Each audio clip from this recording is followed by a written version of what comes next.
Hello and welcome back to the Aussie Football Passport. I am joined by the Brisbane Football Review, Scott and Adam, to wrap up the knockout stages of the World Cup. G'day, Scott. How are you? I'm good, Alex. We are at the business end of the World Cup, and it's a bit bittersweet, isn't it? I've really enjoyed watching all the games through the group stage, and we are getting to the point where the best teams are playing each other, but the games are running out. What are we supposed to do with ourselves now that there's not 4 games a day? I know. It's really hard. I've got the football withdrawals. You can probably, lucky it's only a audio medium. You can't see me shaking with my football withdrawals at the moment. Well said, I think, Scott. Adam, how are you? Oh, good, yeah, and I think FIFA got it right. At least the world rankings allegedly got it right. We got the top four seeds into the semi-finals. We'll see if it's all up on up. But look, they got what they want. But we should have some very, very good semi-finals and final to come in the next week. Definitely. I There's a sentence we haven't heard in a long time, Alex. FIFA got it right. Yeah, I know. It's I mean, considering everything else that's happened in this tournament, that we'll get to later on, it's Mhm. refreshing to have that sentence. But before we jump into it, Adam, I'll get you to plug your wonderful podcast, the Brisbane Football Review. Yeah, you can find us on Facebook, The Raw Review, or Brisbane Football Review, on Twix at BNE Football, Instagram and Threads, Brisbane Football Review, all lowercase.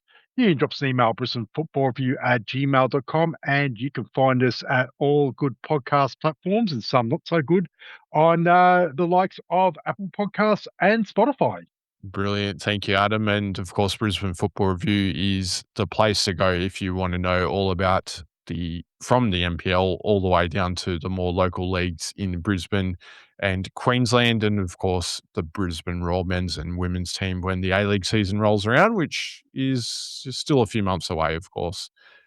But it is World Cup and the Socceroos, even though they are knocked out, we do have some updates for you on the Socceroos.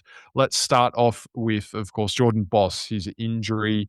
We have had more or less confirmation that he is out for 3 months with that knee injury. He had surgery during the week Feyenoord had posted. And Scott, I know we talked about this off air, and of course Adam as well. But Scott, I'll throw to you. Jordan Boss's injury. We talked about whether it would hinder his potential moves. I think it's pretty fair to say he'll be at Feyenoord this season, at least until the winter transfer window. Feels that way, doesn't it? It's not the best time for him in terms of the in a potential transfer to wherever he may have been potentially looked at over the European summer, but it does feel like that now is going to have to wait at least 6 months, and hopefully he can put in some good performances after he returns from injury to potentially earn that move in that January transfer window, which could be a busy time for him, of course, because if he does get back on the right timetable, he will be available for the Socceroos at the Asia Cup, which is from an international perspective the most important thing for us, but also to get back to his club as soon as possible and play to the best level. Because at his best, he's a player who's very much capable of playing in a top five league. It's only a matter of time. This is just a minor setback on that path. Definitely. And you know what? I was trying to think of a silver lining, and it's pretty good because there's a change of coach at Feyenoord. Robin van Persie is out. Giovanni van Bronckhorst is coming in, and he was a pretty handy left back in his day. So it's a pretty good mentor for Geordie Boss. Just hopefully he doesn't bring any of that luck from his assistant roller to keep them unnamed English club from last season. Slot ball. Anyway, that's the wrong podcast. Adam, Paul Okonengsler looks like he's going to be the first of this Socceroos squad from the World Cup to make his move to Cologne in the Bundesliga. What are your thoughts on that? I'd say it's a good move for Paul O'Connell. Again, made the move to Sydney FC after playing in Portugal, and look, I think it's just rewards big money move for the A League in Sydney FC, but also as well, I think for his development, I think a mid-level club, Cologne, let's face it, in the Bundesliga, I think it's probably a good starting point for him at his age. Also as well, because I think if he performs out well there, then the chances are that he will get picked up, if not by one of the bigger German clubs. There's one in particular that seems to like to drag net all the talent in that league. Hey, Munich. But also as well So potentially other sort of clubs in continental Europe. So I think it's a very, very good move for him. yeah, I tend to agree. I actually think the Bundesliga is almost the perfect place for Paul Okonengsler, given the style of football that we've seen from him, not only in the A League but now at the World Cup. That fast transitional play, it's going to suit him down to a T, and his uh, tactical sort of game that he has. So I'm really happy with that move as well. Now, another central midfielder, one that didn't get any minutes, Cameron Devlin is off to Rangers following his coach uh, from uh, from Edinburgh to Glasgow, I should say. What do you make of that move, Scott? It's an interesting move, isn't it? Again, moving from Hearts to Rangers with the coach does guarantee at least the coach knows him and likes him. So that's a positive Mm, for him. It is a step up. There's no doubt about that. And also the fact that he's moving to a club playing in European football. I'm not sure what competition Rangers are in next year, but they're always generally in one of the European competitions. So to have that step up is an important thing for him. And he didn't get any game time at the World Cup, but there is potential opportunities there in that midfield.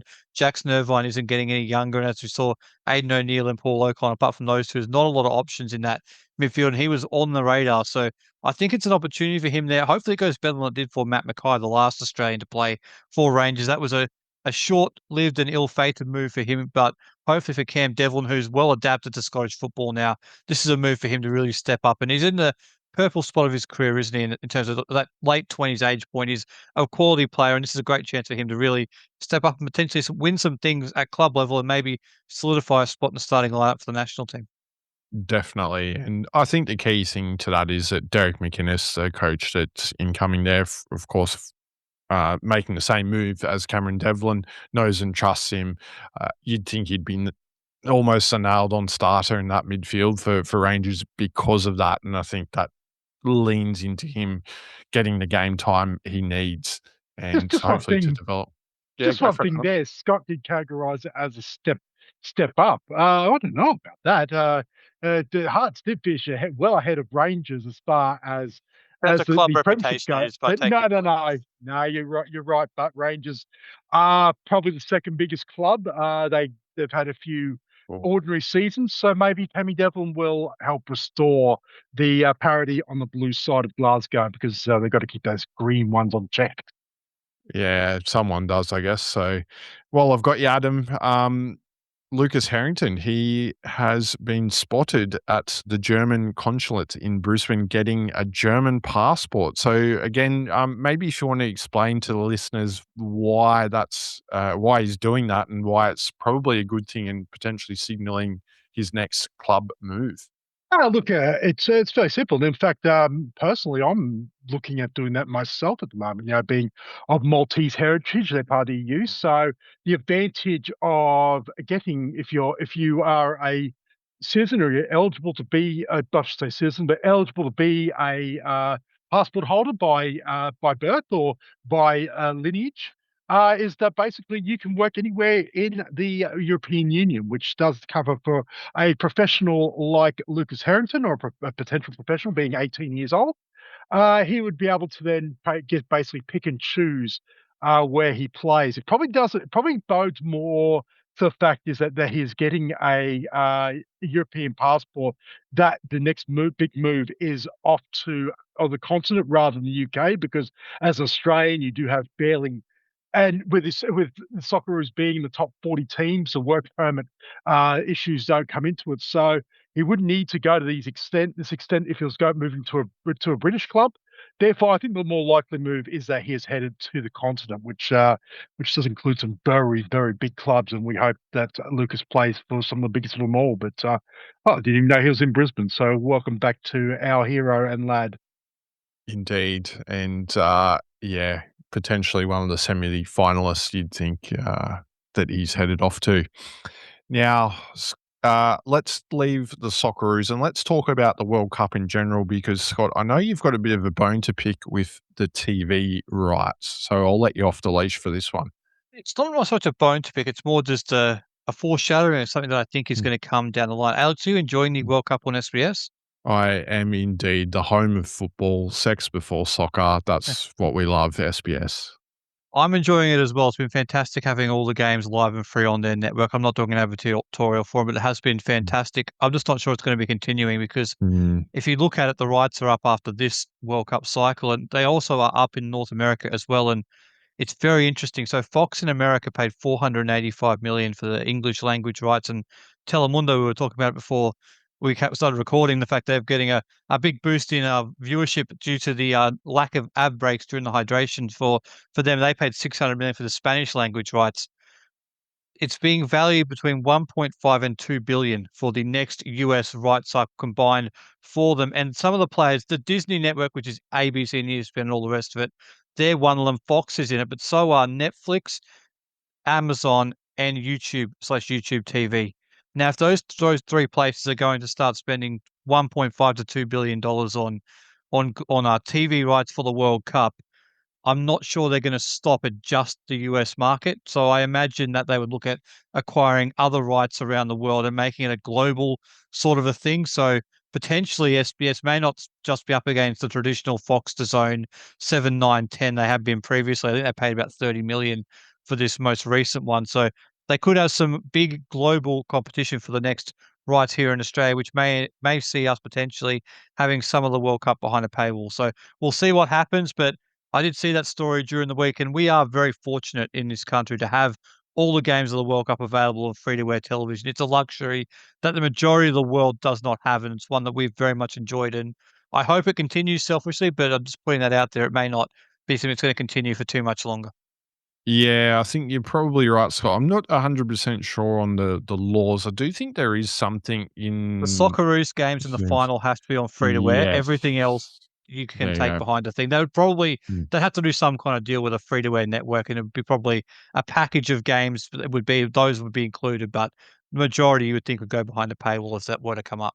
Yeah, definitely. So, I didn't want to discredit your point, of course, Scott. I just want to make sure that, yeah, there will definitely be still some games on free to air, let's say. But yes, most of them you'd It'd be imagine like the will disappoint. 2018 thing, the original plan Yeah, in 2018 when Optus SBS was meant Sportgate. to have SBS was meant to have one game a day and Yeah. Optus was meant to have the rest of them. Now we know what happened to them, but that sort of Yes. a model like that would imagine could be back in play again. Yeah, I think you have absolutely nailed that because let's be honest, if those 3 are involved, that's exactly what's going to happen. And sorry, just also as well. Sorry, I was just reading up as well. Just to Scott's point about the raise value. Because conversely as well. I guess the world's biggest market in China, they were probably weeks away from being blacked out because FIFA probably tried to go too hard and wanted $300 million for the rights for any of their broadcasts over there. They ended up settling for $60 million. So Wow.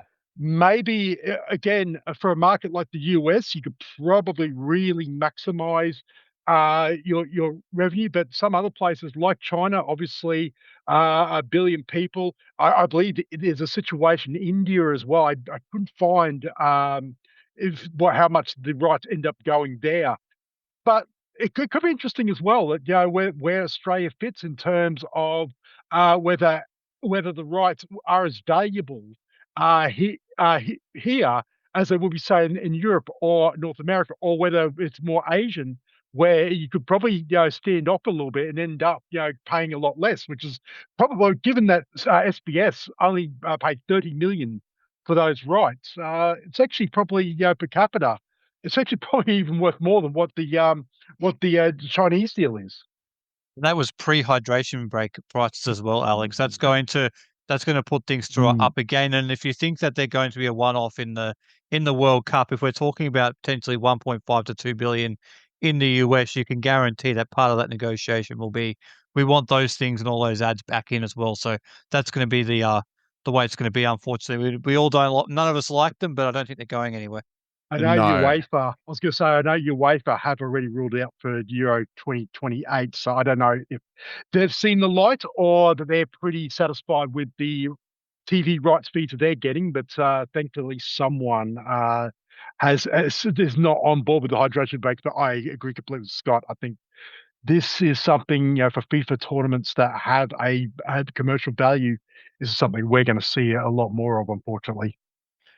Yeah, definitely. And speaking of well, look, the as Scott said at the start of the pod, the expansion has actually been pretty good, but FIFA already looking at expanding to 64 teams. So, hydration breaks definitely going to stay. And I even read that the US are going to bid again for the, so where are we? We've got 38. 2030 is all over the globe. And then you've got Mhm. 2034 in Saudi Arabia, right? And then the next one, Yeah. 2038, as you said, Adam. So yeah, US want to Unless they bid for change the that. rules, Alex, again, which FIFA would never change the rules in the bidding process with that. They'd No, never do that. Alex, never. they keep Don't it the change the same. rules It's during either North tournament. America or Oceania, and I don't think we count as bidding with Oceania. So it'd be New Zealand and the islands up against North America. I think we can all see where that's going to go. Yeah, definitely, because yes, exactly. So, there's not really a fight there. So yes, that's interesting times for the World Cup. Let's put it that way, but anyway, we should probably have a chat about what has happened since we last did a podcast ever. Of course, the round of 32 finished up, then it went to the round of 16, and maybe we should start with the team that knocked us out, Egypt, who then went on to face Argentina. So that could have been the fate that awaited us had we got past Egypt, but of course we didn't, and I'm still not salty about that. Egypt went on to lose to Argentina 3-2 in a come from behind victory that was tinged with a bit of controversy, wasn't it, Adam? Yeah, Argentina and controversy. I don't think it's too far away from everything, but yeah, this was a get out of jail, the absolute extremes, Argentina. Um, but look, credit to Egypt. They really gave everything, and yeah, I think they, in the end, I think they just sort of fell short. But a lot of controversy in this contest. Yeah, there certainly was, wasn't there? I mean, there was, VAR, everything involved in this one, or not involved in some instances. Scott, I don't know what you made of that game. Did you find it as controversial as Adam and I? Was certainly controversial. There is no doubt about the fact it was controversial, but I will say the fact they got the second goal 2 minutes after the one that was probably unfairly ruled out Egypt did give the sense that really it wasn't. It was essentially just the way of getting that goal either way. So they were 2-0 up with what 20 minutes to go or 25 minutes to go in the game, and at that point it is very much a game management thing. And they played unbelievably well Egypt in terms of what they did. They were very impressive. I will say they did sit back a little bit too much for mine in the last 20 minutes. I know Argentina were throwing everything at them, and that's the natural tendency, but they just were sitting back a little bit too much for me. And I will say the third goal was brilliant. The way they just Mm, played it forward. It mm. was a sensational bit of play. It was coming. Argentina were running home with the momentum, but for Egypt's sake, it was incredibly cruel. And while I don't have too much sympathy because they knocked us out, I will say it was very harsh on them to lose in normal time. And I'm actually glad that wasn't us because if that was us, I think it would have been even more shattering than the way we went out. So a great effort from Egypt, though, and Argentina is too good.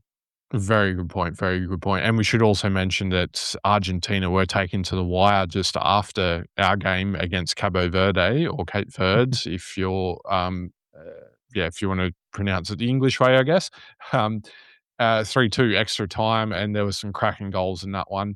However, Argentina progressed, as we said, and they faced Switzerland, who were making their first appearance in the quarter final since 1954. Switzerland, of course, they got through. They beat. Oh God, I've had a They beat Colombia had on a blank. penalties. Colombia, thank you, on penalties. That's right. I couldn't remember it because I fell asleep. It was that good, that game. You're Um, not the only one.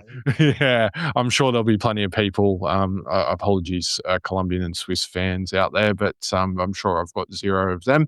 Um, anyhow, yes. So Argentina went on to face Switzerland, and again another game that Argentina just seemed to do enough in that one, didn't they, Adam?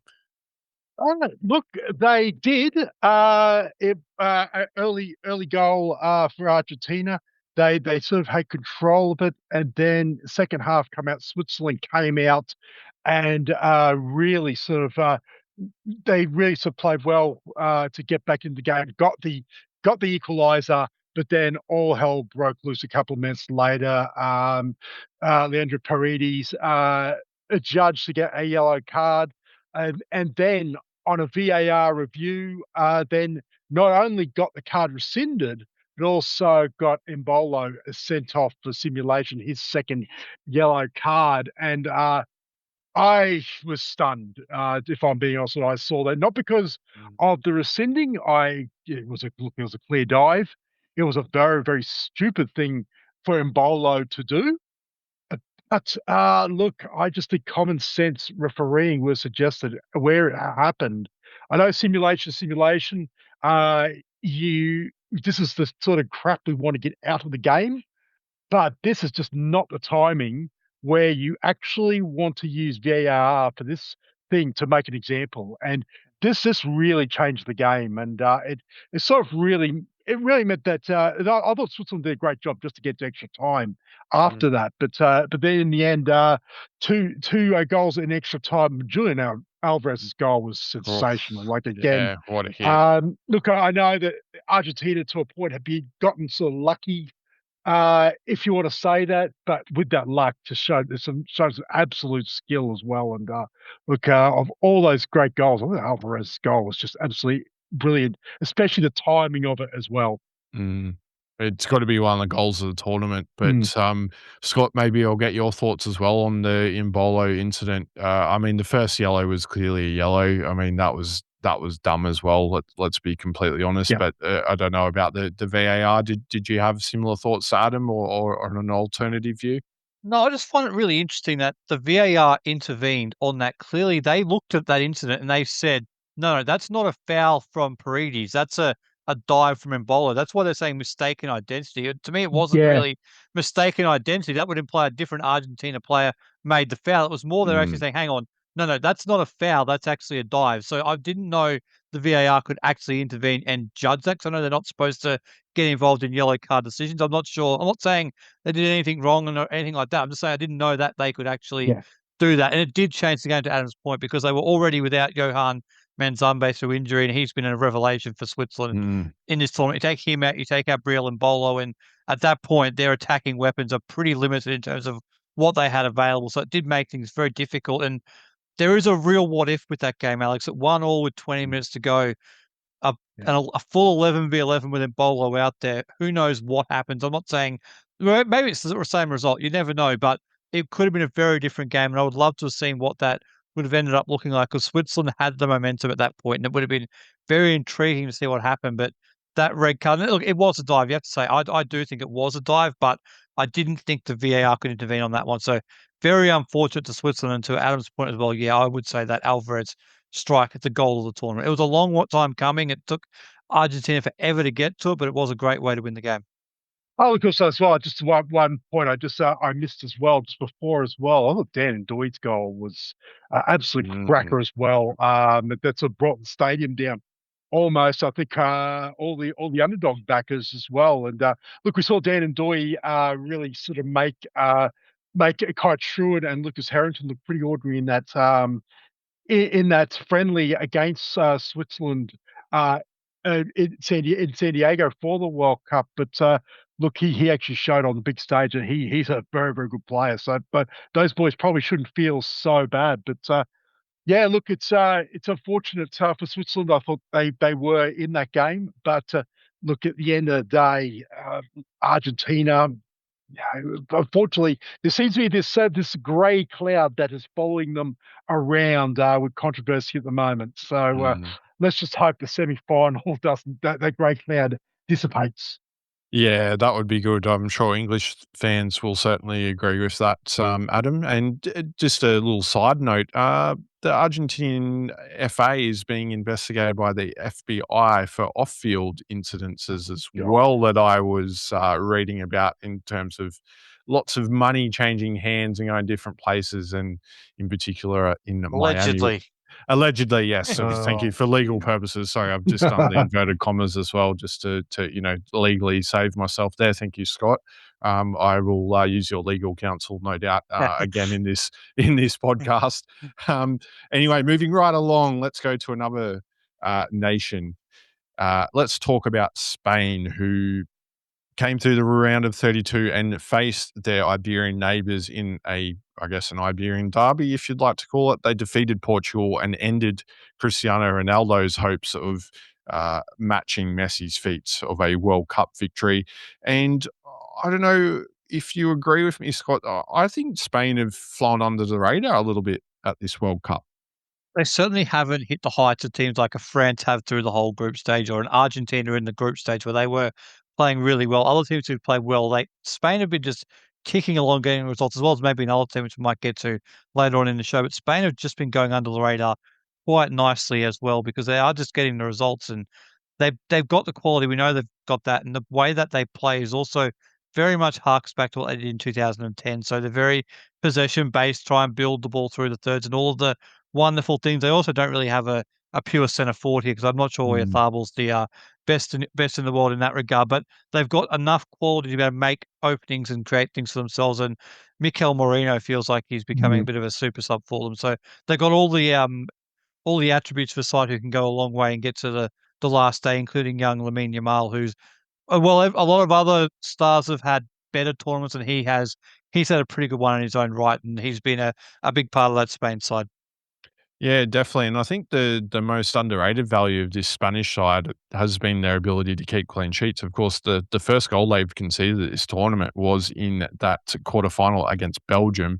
We'll get to how Belgium got here shortly, but yeah, Charles de Ketelaere was the first man to score against them at this World Cup, and I think Speaking of guys who aren't number yeah. nines, Yeah, exactly.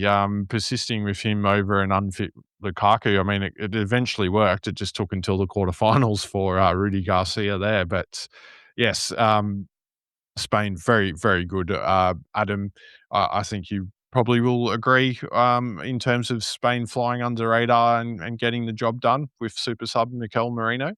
Of the four semi-finals, yes, I'd say they're probably the most unheralded. But again, it's been backed by very strong defense. I think young Kabasi, I think has been absolutely Mm, sensational in centre back. Who is very similar profile to our own Lucas Harrington as far as a very solid defender. Probably, with all due respect to Lucas, probably that next level. He's mm, probably one of the world's best young players at the moment, alongside Lamine Yamal, his teammate for club and country. But mm. yeah, look, Mikel Merino is probably the one that's stolen the headlines as far as being that super sub. But they're just going along and just chipping away, which means they're probably due at some point. And again, I don't know if it's going to be against France, but look, I wouldn't write them off against LeBleur. Yeah, I mean, this will be the real test for both sides. I think Mm. France have had to win a couple of different ways. We'll get to that, but I really want to touch on this point, gentlemen, and I'm sure you both will as well, because Belgium had a small matter of versing one of the host nations before this in the round of 16, and God, thank you, Belgium, for defeating those Yanks, We're all especially Belgium for after a day, I think. we were, I think, everyone outside the US and probably even some people inside the US who of different heritages.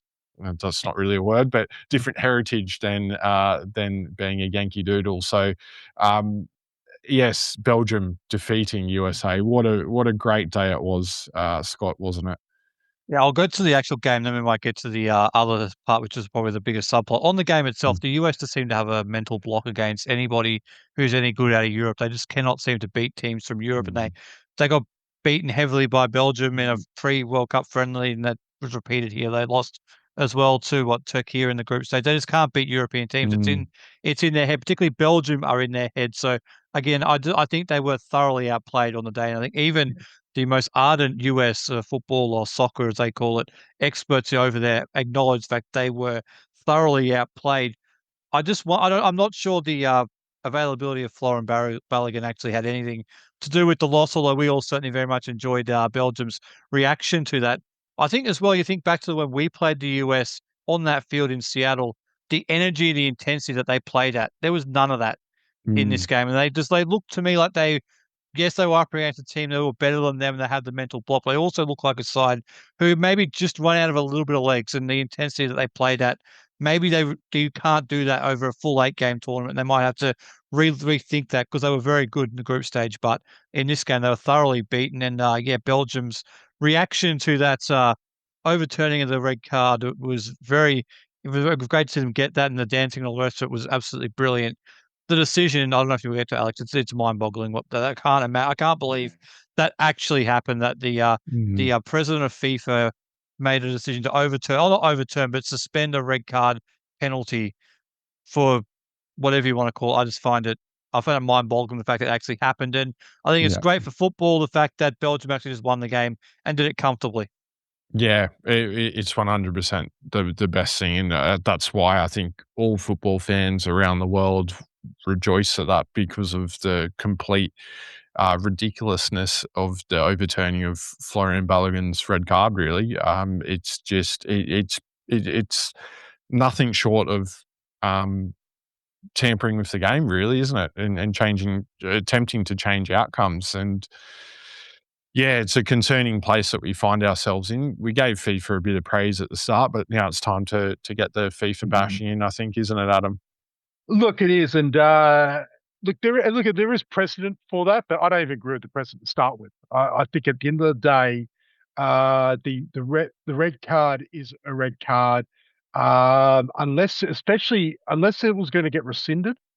There was no reason for. It's like, well, what is a suspended sentence? Like, yeah, what are we in juvie hall now? Like, I just think, yeah, and I think as well, as I always like to say, the football gods, they exact karma, and this was the sweetest form of karma there was. And look, I think that hopefully that this draws a line under, which is a real shame because this will talk about a lot of things. The football on the pitch has been great, and I just think that yeah, that it's just unnecessary. To experience in Parlon, but it's like FIFA enjoy kicking their own goals because the tournament itself is great, but every time I get involved with some nonsense, but just and on the USA as well, I do think that a lot of the extra pressure as well, a lot of the hate, a lot of just the absolute ignorance from a lot of their fans as well, and not understanding that just because it's a foreign concept in the US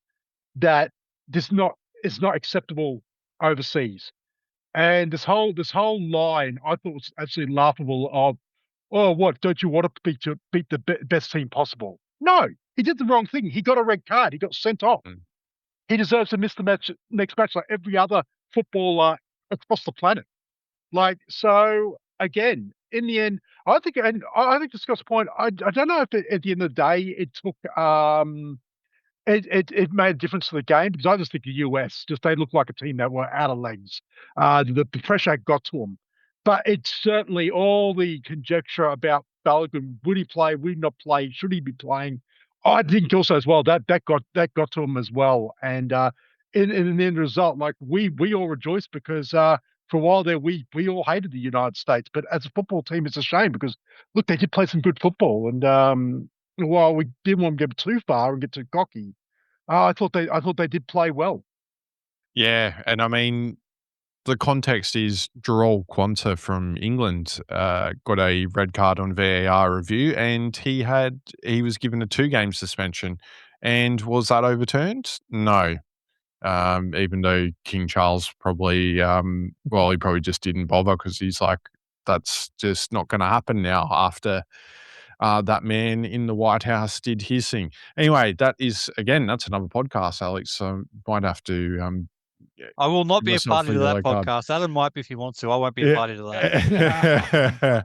Yeah, no, Mm. no, let's not get the tinfoil hats out. Anyway, moving right along. France. Now they defeated Paraguay 1-0 in what was probably fair to say a street fight of football rather than a football game.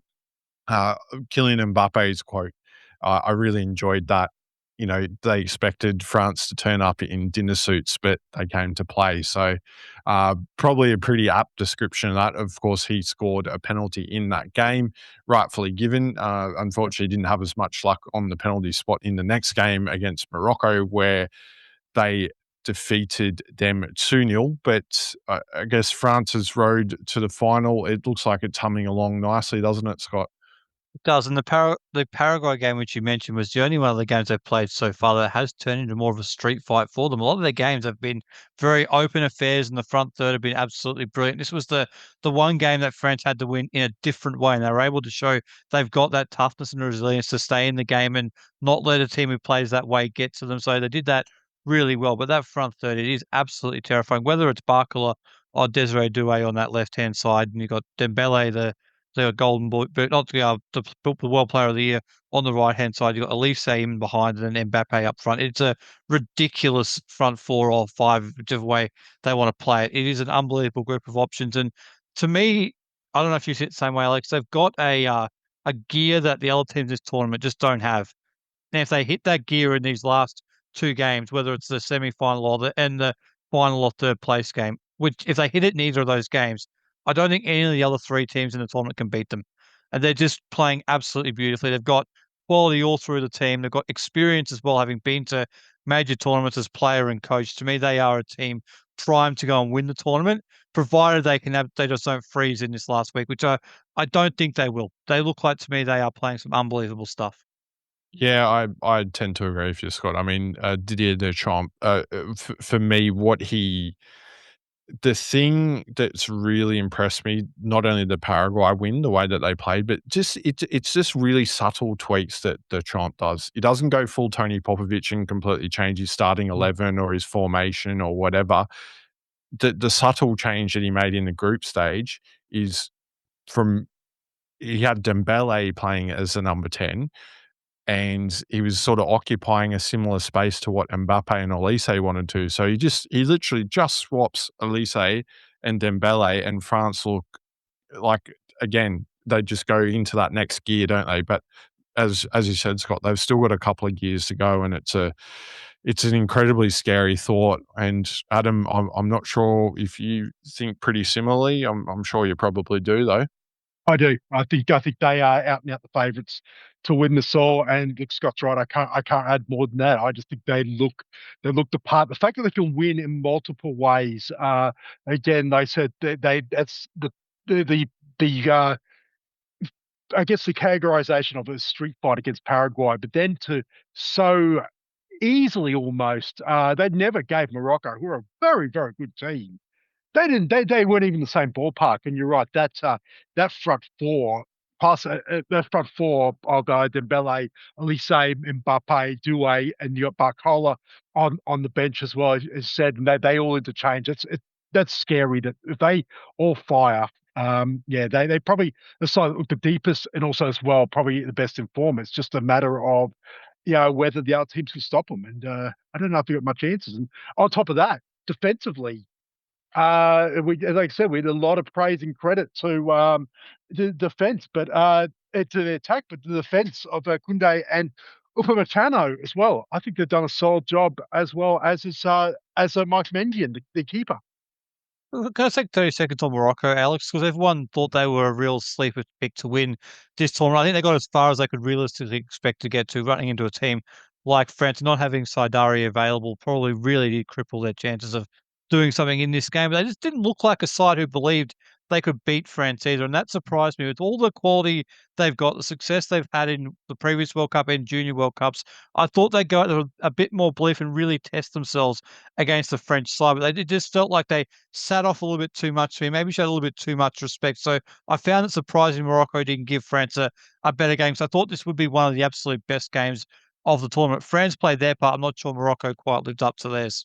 Yeah, I agree, and I do wonder, Scott, if it was a little bit of that naivety of youth in that side, because it is a very young side. You look at Buadi in the midfield. I think he's 18 years old. It doesn't look out of place. It's it's the World Cup of 18-year-olds, don't get Yeah. me wrong, but Mhm. He's in the final of best young players in the tournament. He's been Yeah. unbelievable. oh, he was incredible, and I don't think Lille will have any chance of holding on to him in this European summer transfer window.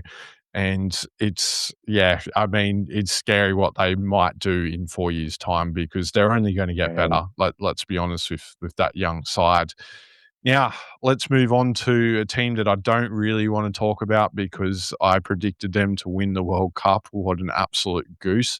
Brazil, they were knocked out by Norway in the round of 16, and Brazil have some serious concerns, I think. And I don't think Carlo Ancelotti is the man to fix that. I don't think.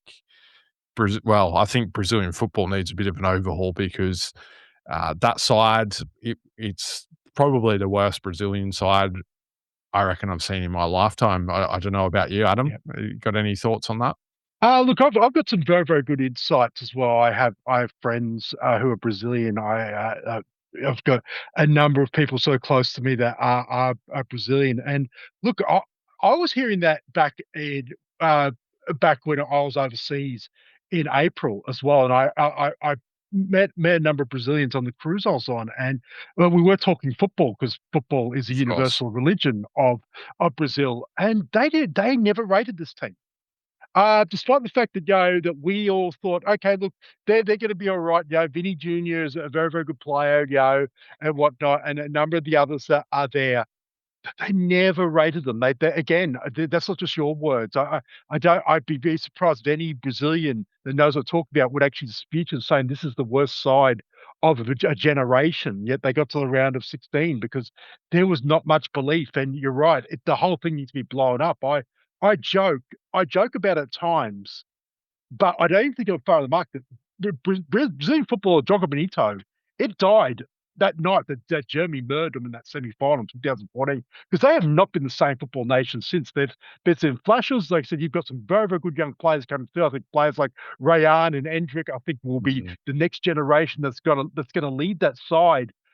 But yeah, I think they were up there probably the biggest disappointments of this tournament. But look, you listen to their home fans.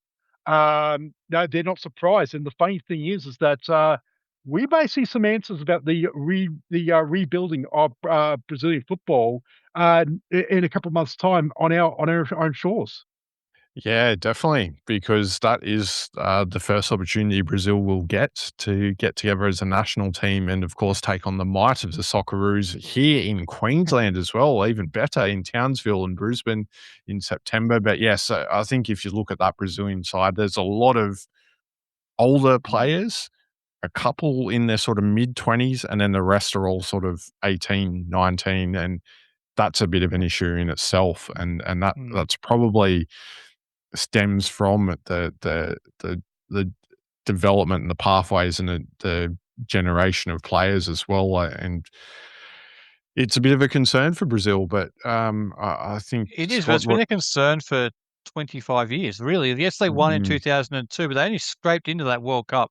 Don't forget, they only mm, just got there, and then no one in Brazil thought they were going to do anything then, of course. And they managed also had the great front three at that point, were able to get the job done. And ever since then, you actually think about it for the rest of the century, Yeah. what have Brazil done?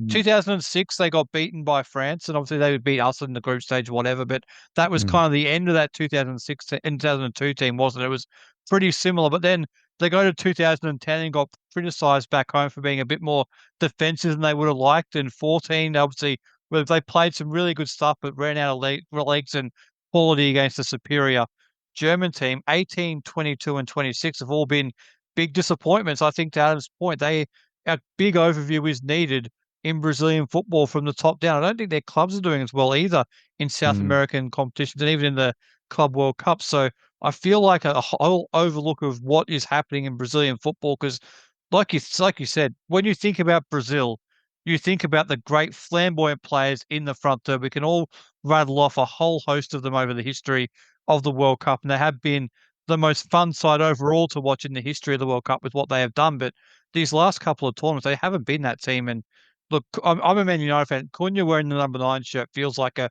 violation of Brazilian footballing That should not be allowed.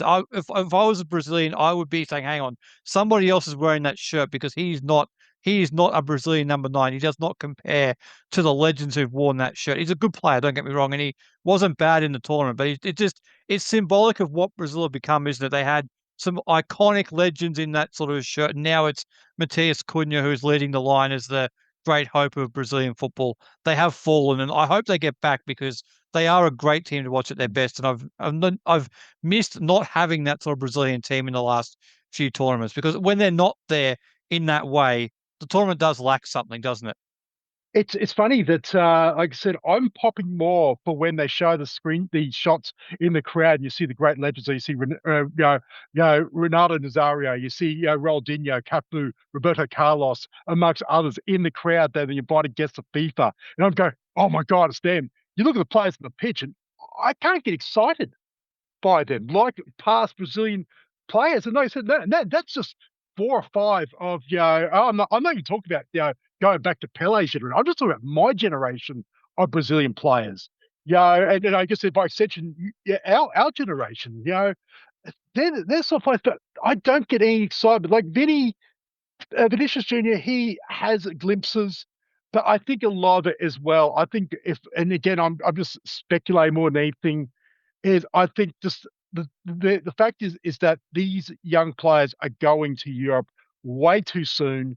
They've got dollars in their eyes and not doing the hard work rather than climbing through the other state leagues, through the Serie A in Brazil, which is once upon a time one of the toughest leagues in the world.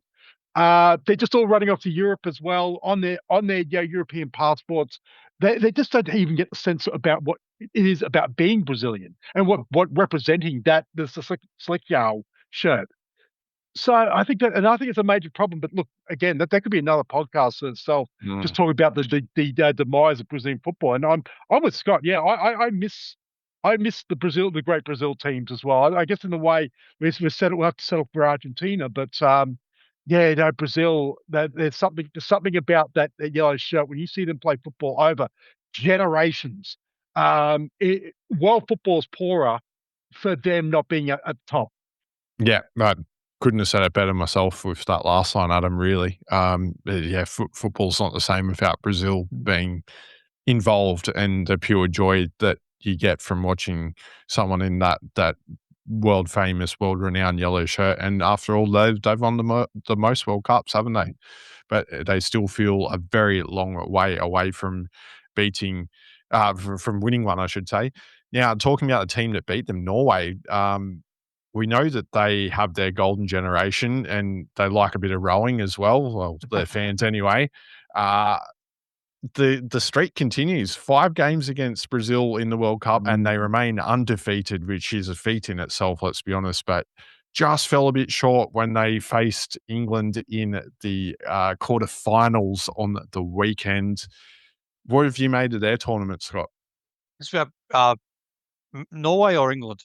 Norway, sorry. All right, we'll get to England in a minute. Mm. Norway, I thought they were really impressive. Their first real tournament back in the world stage with this team. And look, I think they are going to be a force for the next couple of tournaments. When you've got players like Martin Ødegaard and Erling Haaland up front, you're going to be a really good side. There's no doubt about that over the course of what they're going to do. I'm not sure they're going to win a World Cup or a European Championships, but I can see them being a real force in those competitions. And they were a very good side to watch. They gave France a real game. They gave England a good game as well. They are certainly a side who have emerged in this tournament as one of the nations who will go away from this World Cup with their reputations enhanced. And it's not just those two players. They're the familiar players for all of us, but the other players in that side are also really good players as well. And I think they certainly did do themselves justice in this tournament. And the rowing celebration stuff has become iconic as well.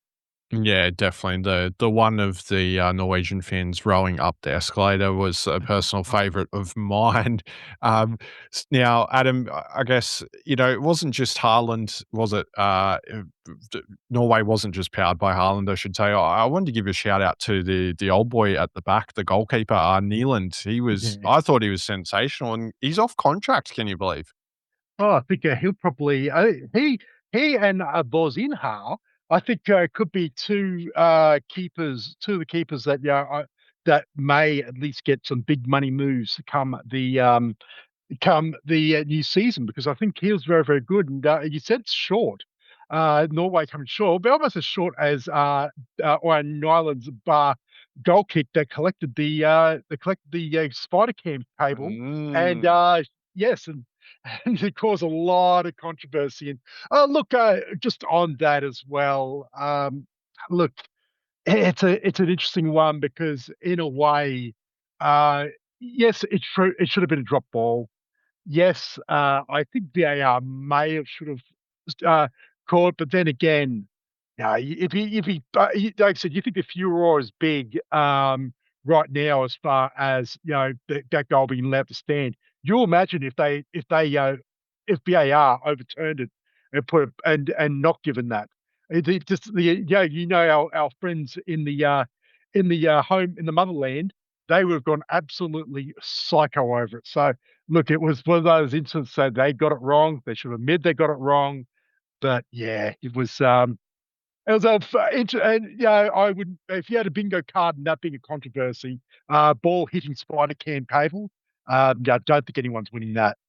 Just keep it in the memory bank, Alex, because they do win the tournament next week. It'll be just like 1966. They can't win a World Cup without some sort of a controversial goal involved. But I will say one thing about it from the Norwegian perspective is I was taught Mm, two things as a junior in this game. One is you never play the ball across goal, and the second is you Yep. play the whistle. Yep. And that goal was eminently preventable for their perspective. They could have, yes, the ball hit the spider cam cord and it should have been called a dead ball at that point in time. But that goal was eminently preventable from a Yep. Norwegian perspective beyond that. And they all just stopped. And they Yep. should, if you play on when it's clearly offside until the whistle blows, you should be playing on then as well. And they just clocked off for a second and England made them pay.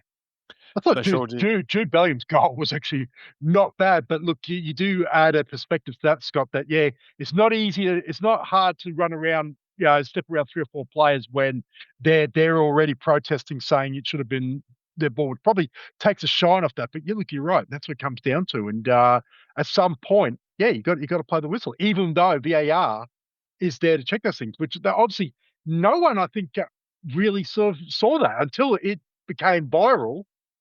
Yeah, no one really know what happened then. And Snicko apparently denied that it touched the Mm. cable. So anyway, tinfoil hats. But before England got there, they played one of the games of the tournament, if not the game of the tournament, against one of the co-hosts, Mexico.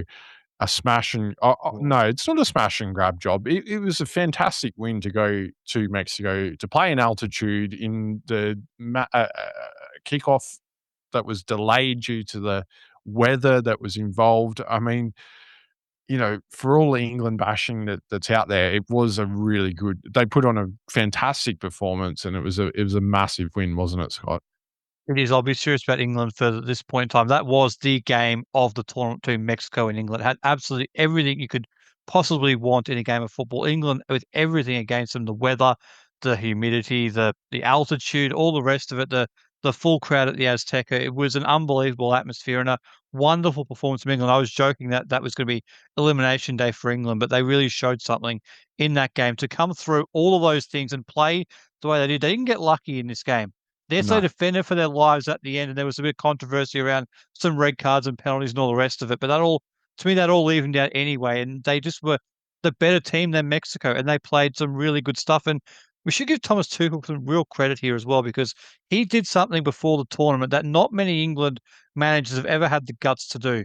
He picked the squad he wanted to play the way he wanted to play, and he left real talent at home in terms of Cole Palmer, Phil Foden, and a bunch of other players. He said, no, this team's built around Jude Bellingham and Harry Kane and their strengths. And Harry Kane's elite in the penalty area, and Jude Bellingham, one of his many great qualities is it's Cahill-esque the way he can make runs into the area and get on the end of things. And he wanted players who would fit around that. And he decided those two players left at home, yep, excellent players, could potentially do something, but they didn't fit what he wanted. And he picked the players he wanted who would do the job. And he's got himself into a semi-final. And I think they could go even further than a semi-final. As sickening as it is, the idea of them being in a World Cup final, there's a really good chance it happens because they've got a team and a squad here that plays the way they want to play. Instead of just doing stupid stuff like picking Lampard and Gerrard for a fifth tournament in a row when it doesn't work, He said, no, no, I'm going to mix this up and go with a very particular plan and way of playing. And it works. That's what a World Cup is about. It's not about all of your best players. It's about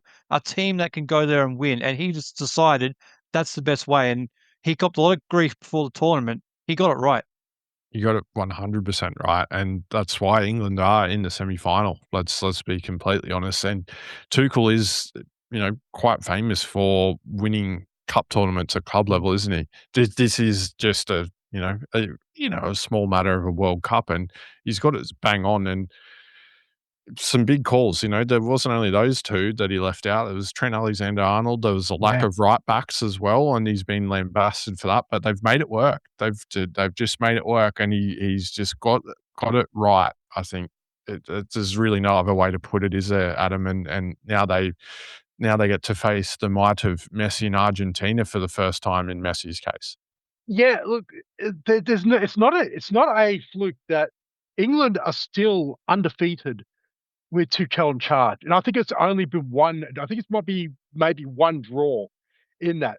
So it is a so whatever way he's working, it's sort of still surprising that he does. I don't think I think it's died down now because obviously England are going very very well in this tournament. But I do remember the absolute pasting he got for leaving out, players, as you said, Foden, Palmer, uh, Trent, a lot of those players, Jared Bowen's another one that springs to mind, that should have been locked in. But again, it's about his team. But look, just looking at this Mexico game, absolutely agree. Probably the game of tournament. It had everything we love about the World Cup, even the build-up, the Jackson Drakes about the kickoff time, which, by the way, was actually the Mexican government, the build up 24 hours before, all the shenanigans outside, in the build up to the game, the, the overnight at the hotel, but also as well. But also, are we so surprised as well that that the performance against Norway for them was probably a little bit flat. But again, when you have faced all that adversity in that round of 16 game, I'm not surprised. So that probably even makes the win against Norway probably that much more better, going to extra time and getting that win. Given that after everything they went through, I think given 7 days to prepare ahead, or not 7 days, I think it's probably 4 days, 4 or 5 days to prepare Argentina. That I think that's 4 days, I'm told. That is a huge game, that semi-final, and look, I think they're a great chance against Argentina. And look, the other thing about Mexico City as well, it probably also for those old enough that sort of know as well, that probably buries a few demons and ghosts Mhm. of what happened in that quarterfinal, that famous quarterfinal in 1986 as well. That England finally get a win at the Azteca. And it's a big line in their history underlined now. Bury two ghosts in 2 weeks, Alex, because they also had the one Adam mentioned. The last World Cup they missed was the last one in America, so they could bury Yeah. both of them, unfortunately, if it continues this way it's going. Yeah, which, would be quite incredible, wouldn't it? So, anyway, The that world will leaves never hear us. the end of it if they do. That is Whoa. so true. That's so true, and let's not even entertain that thought for any longer than we need to, because there are 2 semi-finals upcoming, in midweek. We've got France versus Spain in the first one. The Opta supercomputer, of course, is predicting that the winner will come from that game more likely than the other one.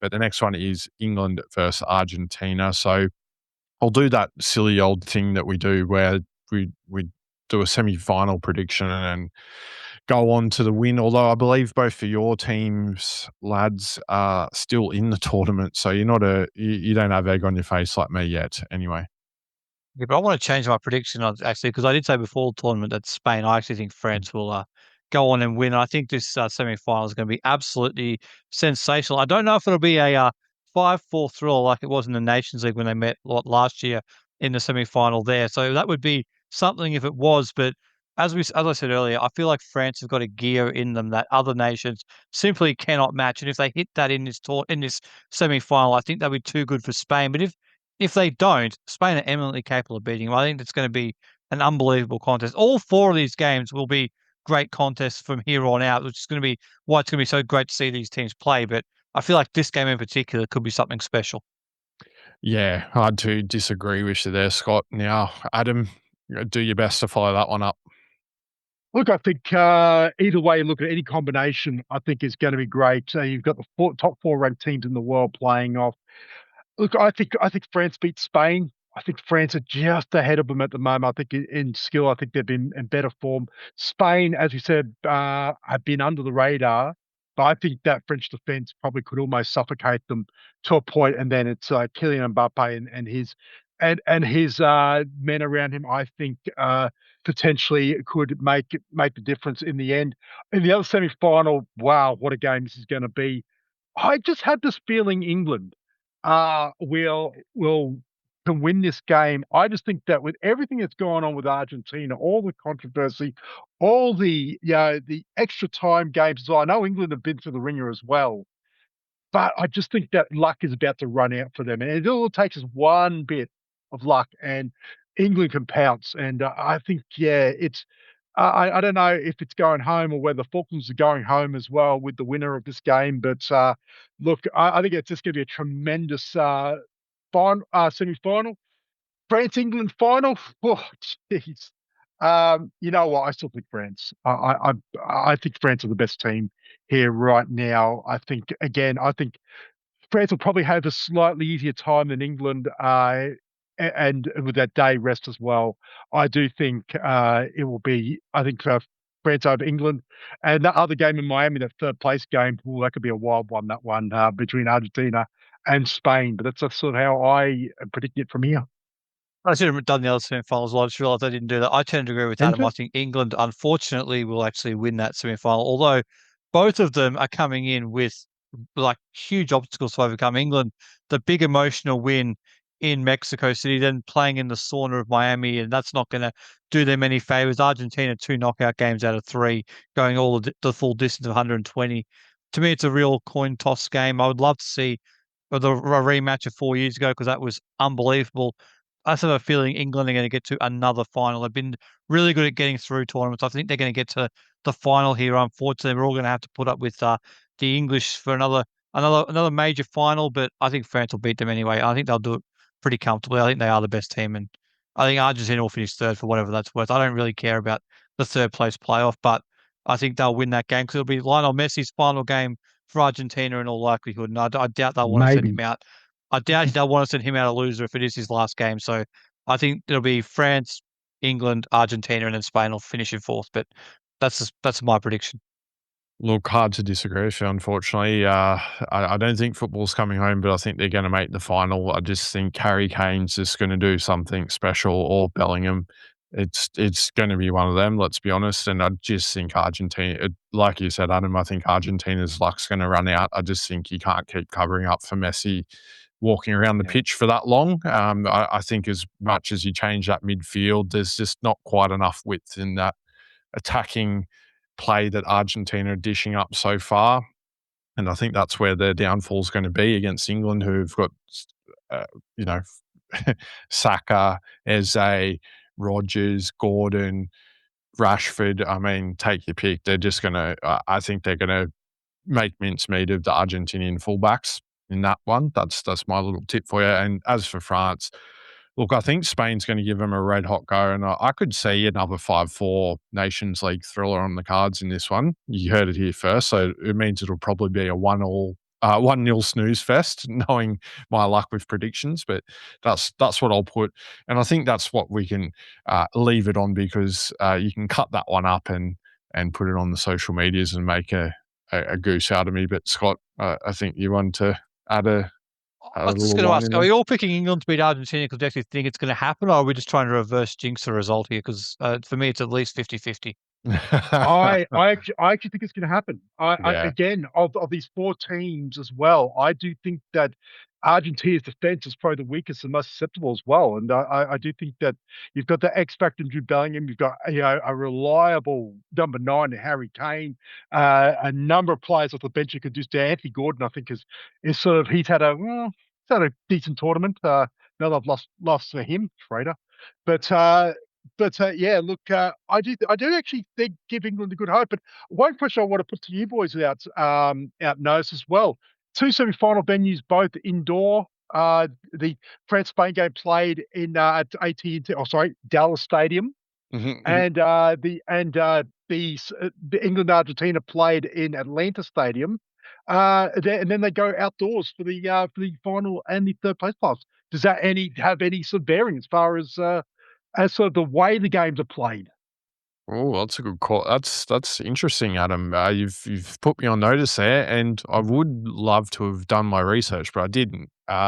In relation to this question, because it would be good to know if they played at the indoor stadiums Well, prior France to haven't. this.